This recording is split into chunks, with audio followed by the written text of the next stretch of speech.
ng gising ngayong araw. Maglilinis lang pala ng pinag-inuman nila Bebo ang Disney Princess nyo. Naksyota? At sa mama ng pagbangon ko, napangiti naman ako nung nakita ko yung timbang ko. 2 kilo na agad ang nabawas. Meron kasi kung iniinom. Grabe, ilang araw ko pa lang yung ininom. Ganyan nakabilis na bawas yung timbang ko. Naksyota? Pero tsaka ako na inire-reveal. Sabihin nyo muna, please master. Kaya naman na akong no choice kundi linisin itong pinag-inuman nila Bebo kagabi. Ay ba mo, kanya man dabye. Sunod nga noon ay dumating na nga itong malaking parcel na hinihintay ko galing nga sa China. Bali ito nga pala yung mga outfit namin dalawa ni Bebo na gagamitin nga sa tour namin sa Boracay next week. Ban na laban lahat ng mga swimsuit na binili ko. Ewan ko na lang talaga kung mailaban to ng katawan ko. Kailangan kong bonggahan sa Boracay at kailangan perfect ako doon. Mahirap na. Baka mabash ako ni Jolina. Ay! Di pa nga ako tapos rugo magbukas ng parcel. May dumarating na agad na rider. Ito naman swimsuit na isang bubuksan ko. Ay nuko, iniisip ko kung paano ko yan isusuot sa bubelya ko. Di ko pa rugo nabubuksan itong nasa loob ng kahon. Pangalawang rider na agad itong dumating sa amin. Ay Diyos ko, sabi nga sa akin ni Bebo, kasasawa. Actually, hindi naman lahat yan ay akin dahil may in-order din dyan si Bebo. Tapos yung ilan-ilan dyan ay mga padala nga sa akin ng mga brand. Tuwing nagbubukas nga ako ng ganito karaming parcel, abay feeling ko, kakagaling ko lang magdebut, nagbubukas ako ng mga regalo. Unang bukas ko nga rugo dito sa damit na to, akala ko pang cover ng supa, naksyuta. Ito pala in-order kong OOTD namin para sa aming mga babaeng pupunta ng Boracay. Diyos ko, kung mag-order pa kanyan, mapalila tela. Mia naman sa mga dumarating na parcel sa amin, yung mga gamit nga nagagamitin din namin papuntang Bora. Sakto-sakto nga pagbukas ko sa malaking parcel na to, ito nga pala yung gamit ng bago naming alaga. Pero rugo, hanggang ni alaya pa rugon lagyo. Ano naman kasi mga binigay niyo rugong pangalan kahapon, puro pang babae, lalaki rugo yung pusa ko. Pero before anything else, ikuha ko pa talaga may English king kalisangan ngayon.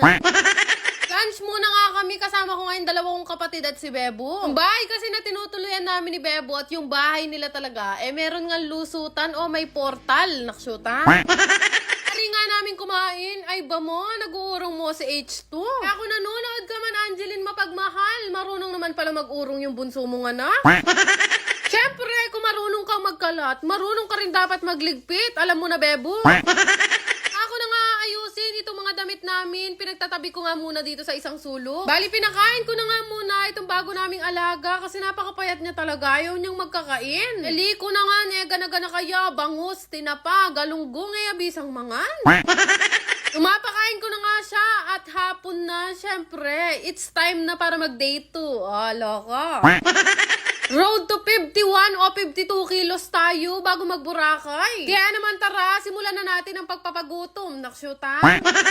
Seryosohin ko na muna to ng bagya para maganda ang lapat ng collarbone natin pag nagpicture ako sa kayak. Sasayangan naman ako dito sa mga dumbbell na to kung di ko gagamitin at ngangat-ngatin lang ni Penelope. Pero wala ba kayo napapansin? Mag-isa na lang ako nagwa-workout ngayon. Nasaan kaya rugo yung kasama ko kahapon? Nilhan pa nga ako ng bagong equipment nitong si Bebo. Sabi niya nakakatulong daw to para lumiit nga daw ang tiyan. Pero kailangan daw pag bibisita kami sa samjihan namin, nakapikit ako. Ay, Diyos ko. Insecurities ko talaga sa katawan. Bukod sa ilong ko dati. Charis. Tuwing tumatuba kasi ako, ang unang lumalaki sa akin mga braso at tiyan. Konting kain ko lang, lumolobo na agad yung tiyan ko. Naksyuta. Sa totoo lang, malaking tulong din talaga tong treadmill na nabili ko nga sa online. Yo, kasing mag-jogging sa labas. Natatakot kasi ako nga bully ng mga aso. Kaya naman 30 minutes talaga ako nagtatakbo dito at napakalaki nga nang nabe-burn kong mga pa. Ako nga pagod na pagod at hingal na hingal kaka-exercise dito. Yung kasama ko kahapong nag-workout, nakita ko sa samjihan. Kaya pala hindi ako nire-reply nito si Crystal Vlogs, naksyuta. Kaya naman sa mga nagsasabi dyan, hanggang day 1 lang ako. O, panis kayo ngayon sa akin, naksyuta. Yan lang naman. Salamat!